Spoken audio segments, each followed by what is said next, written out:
Before we get started with today's video, I have an announcement to make. After years of telling other people's stories, I finally released one of my own. My novel Eternal Reign is available now in both ebook and paperback format for those of you who are like me and prefer to collect physical media. You can grab a copy right now on Amazon through the link in the description of this video. And now back to our regularly scheduled program. If someone wants to find out what's going on in Ul'dah, the person to talk to is Wymond. The man's been standing in the same spot since the Warrior of Light first came to Ul'dah, so he's not that hard to find, and he does know what happened to Beruru.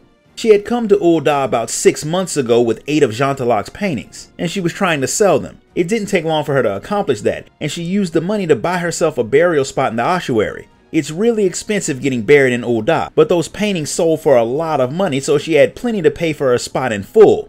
Once she paid for her tomb, she vanished. No one could find her, but they did find some of her personal items in the room that she had been renting. She'd also left behind her traveling clothes, a note that said she wasn't ever coming back, and some money to pay for a room. The innkeeper thought the whole thing was weird, so he got the brass blades to look for the Lalafell. From what they found, they determined that she had decided to leave and unalive herself.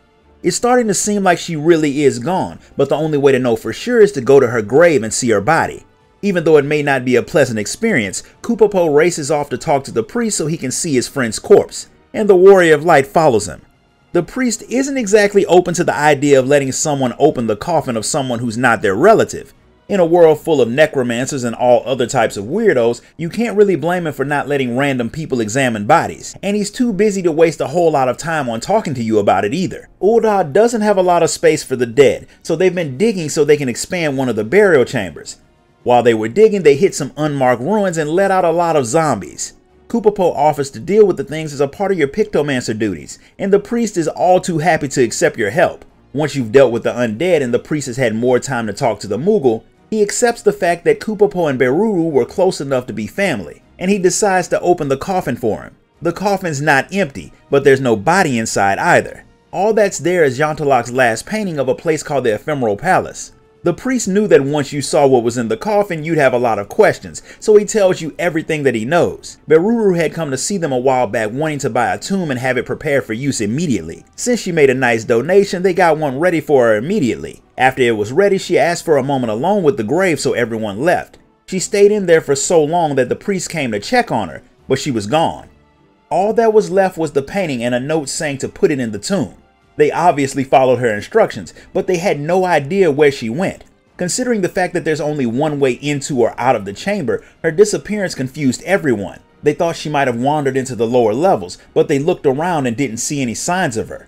Kupopo has no idea where Beruru is gone, but he's pretty sure that the painting is key to it somehow.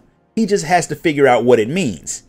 He has a feeling that whatever she's done has something to do with the argument they had, and because it's the one story that he hasn't told you, he lets you know what made him and Beruru go their separate ways.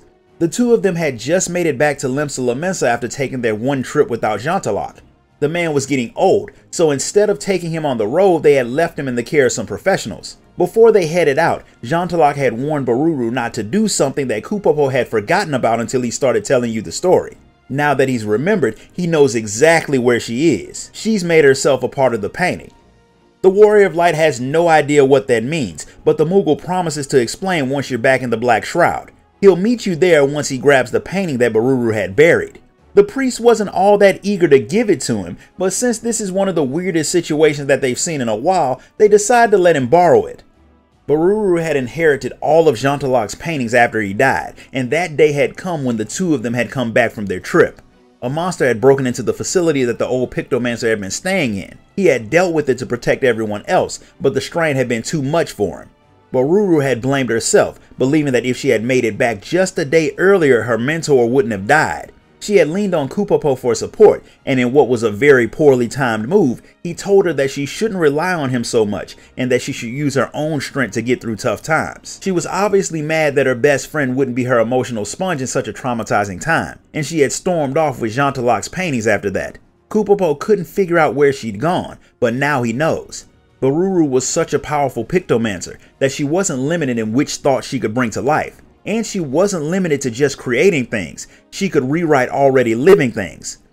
Since warping reality is extremely dangerous, Dawntrail made her promise not to change living things, but to escape the pain of his death and the loss of her best friend, she had merged herself with the painting. Kupopo thinks that he can bring her out of it, but not without your help. He wants you to come inside of the painting with him and rescue his friend. The Warrior of Light has never turned down an adventure, so she agrees, even though there is no telling what Boruru has made inside of this painting world of hers. The inside looks very much like a recreation of the Grand Cosmos from the first. Dawntrail had seen the place in a dream and had painted it, so it's possible that his mind had drifted to the other shard in his dreams. But you'll never know. You don't have time to think about it either, because the creatures in the paintings on the walls attack you.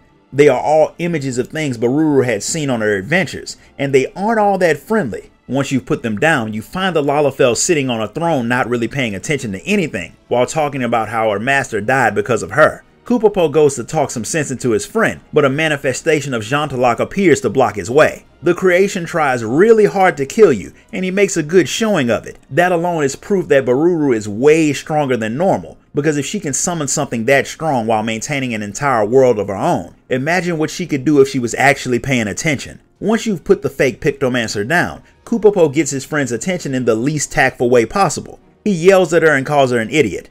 She hadn't expected to see him again, so she's really interested in finding out how he found her. Once you get her caught up, she thanks you for coming after her, but she's still mad at Kupopo for what he said to her. It turns out that he told her not to rely on him so much for a reason that wasn't all that out of pocket.